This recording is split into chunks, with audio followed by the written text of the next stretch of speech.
Dito, mayroon lahat ang bagay ay malalaman mo ano ba ang kasaysayan natin at nandito tayo nagpupulong-pulong. Dahil sa Diyos yan. Oo. Dahil ang misay galing sa taas at bumaba. Kung ibawasan nyo naman sinasabi ng Diyos at tinabagi Diyos sa lupa.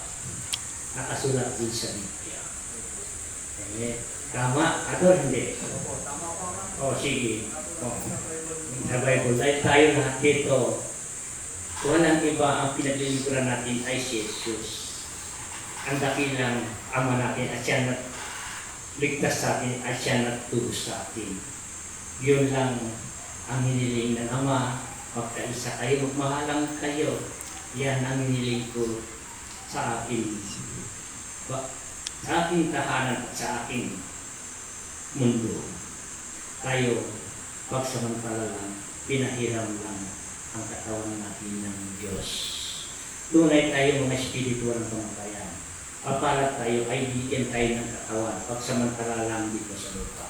Ang katawan, at yan din makikita mo, at binabaka ay totoo ba ba ay hindi.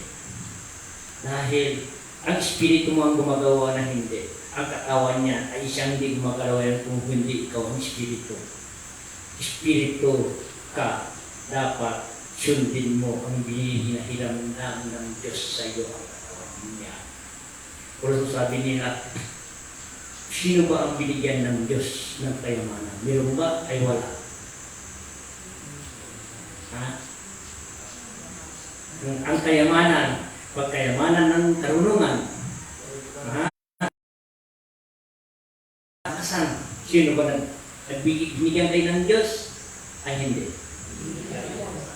Binigyan lang tayo pagsamantala. Dahil lahat yan, babawiin niya rin lahat yan. Kayamanan, numan, bagay sa mundo, hiram lang natin sa Kanya. Sa Espiritu sa Diyos. Sa 1 Corinto chapter 6 verse 19 hanggang 20. Hindi ba ninyo alam na ang inyong katawan ay templo ng Espiritu Santo na nasa inyo at tinanggap ninyo mula sa Diyos? Ang inyong katawan ay hindi talagang inyo, kundi sa Diyos. Binili niya kayo sa malaking halaga, kaya't gamitin ninyo ang katawan upang maparangalan ang Diyos. Yung po yun, kaya nabubuhay tayo, kailangan ang iangat natin ang Diyos na nagbigay ng buhay sa atin. Kaya huwag natin kakalimutan ang Diyos na nagbigay ng buhay sa atin, si Jesus Cristo, si Papa Jesus. Kaya huwag natin kakalimutan kung siya palagi magdasal. Hanggang sa pagtulog, pag-gising ng umaga, pagkakain po tayo, imbitahin natin po sa pagkain si Ama. Yun lang po. Saka doon po naman po sa kayamanan, yung mga kayamanan natin, pinahiram din sa atin ng Diyos. Ang Diyos din ang nagbigay sa atin. Pinahiram, pagsamantala. Nandito po sa Bible po, nasa 2 Corinto chapter 8 verse 9. Alam ninyo kung gaano kalaki ang pag-ibig ng ating Panginoong Jesucristo, na bagamat mayaman ay napakadukha upang yumaman kayo sa pamagitan ng kanyang karukalan. Ibig sabihin, sa madaling salita, kaya po tayo yumapan sa pamamagitan ng Diyos, sa pamamagitan ni Jesucristo. Kaya lahat ng bagay dito sa mundo galing sa Diyos. Kaya yan, number one, huwag natin kakalimutan ang Diyos na nagbigay ng buhay sa ating lahat. Marunong tayong magkumbaba, magkisama, magibagay, at tumulong sa kapwa at iral natin ang pag-ibig. Dahil yan ang tunay na kayamanan natin, ang pagmamahal, ang pag-ibig. Yun lang po. Salamat po. Yun lang ang hiniling natin sa Kanya. Kapit-isip tayo, siya rin ang ating pag-asa ng lahat. Habang nabubuhay tayo dito sa lupa, tandaan, matulog kayo, pagtrabaho kayo, humingi kayo ng gabay sa Kanya, ay siya kumikinig sa inyo.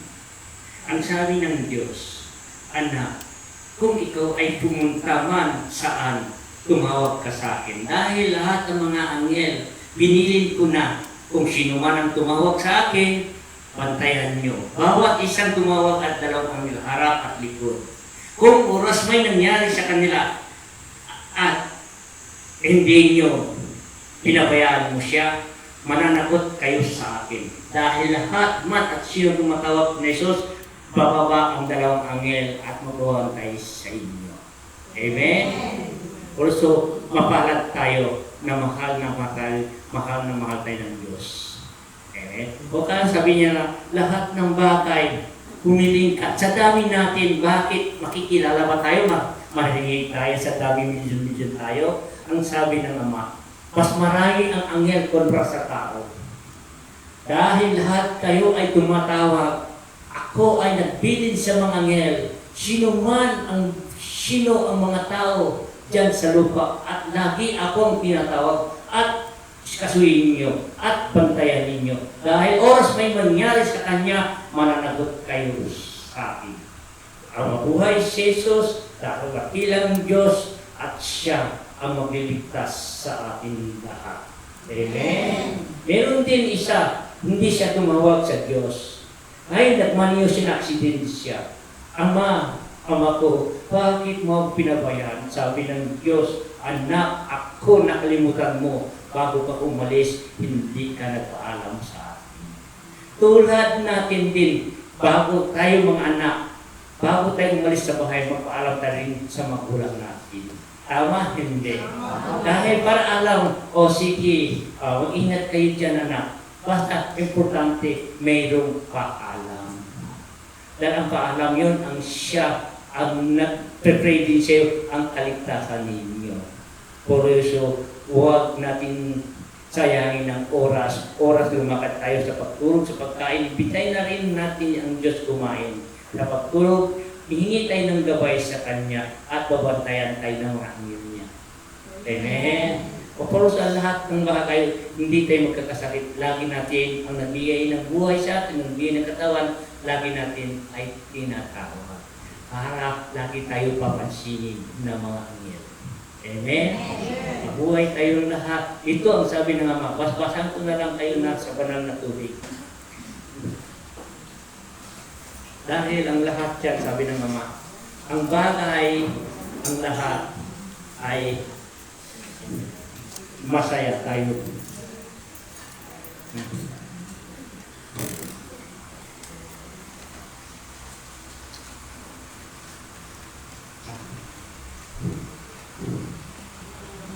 Maraming salamat.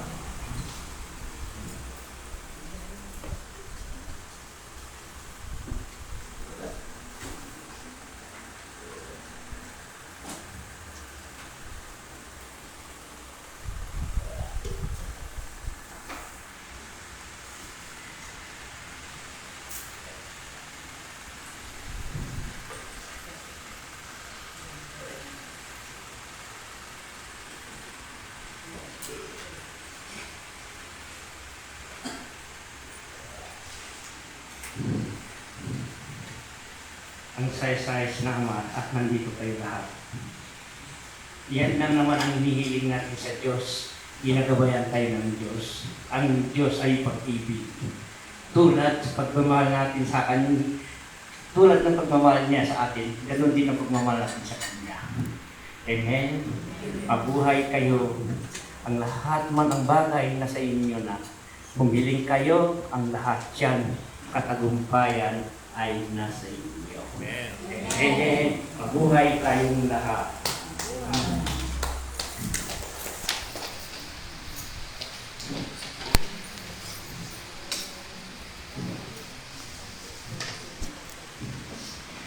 Yes. Ay, salamat.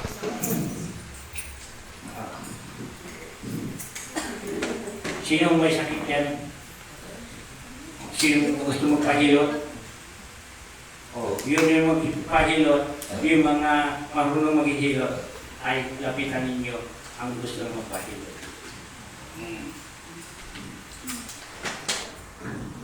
Ano kami? Ano tayo mi? Fight siya. Mali fight. Sino magpahilot kayo? Pahilot. Kung lalaki, babae. Tama? Ikaw malo. Andito ka pala, akala ko di ka nakarating. Nagtatakot, tumahimik ka nun. Bakit? Napagod ka? Hindi ako mahulog. Kumigit yan.